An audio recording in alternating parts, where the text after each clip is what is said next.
A Roebuck family jumped into action to save a Michigan teen shot not far from their door. Yeah, this is a story you'll only see here on WVTM 13. Our Magdala Lusant is in the Roebuck area for us tonight, recounting the woman's story. Magdala, what can you tell us?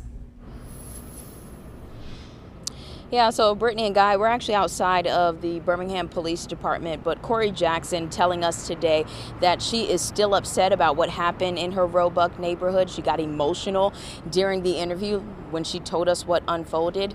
And she also was not just upset about that, but she said when things escalated, it was suspicious to her from the beginning, but when things escalated, her and her family quickly jumped and helped them out.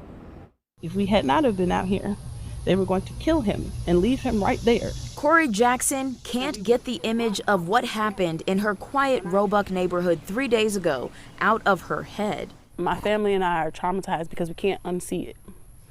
He hit his knees right there in the grass.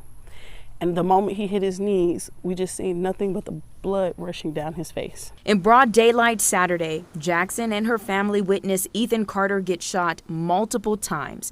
We're told the high school football player from Michigan is in the Birmingham area for training.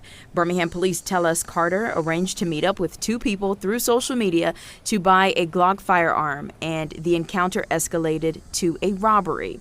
Jackson tells us they spoke to Carter before things got violent. And before he pulled off, I told him, be careful out here. There are a lot of scammers in Birmingham. I gave him a thumbs up. He gave me one back. After he got shot and he ran towards us, then at that moment he mentioned to us that he was trying to buy a gun from them. Jackson hopes to speak with Carter's family members one day to tell them what happened to their son. We grabbed the towels.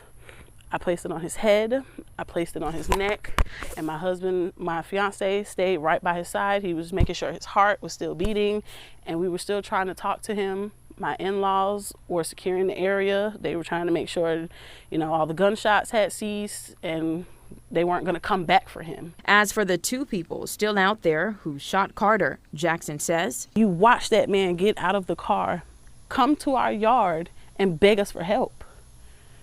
You watched him before you stole his car. That's evil. That is very evil.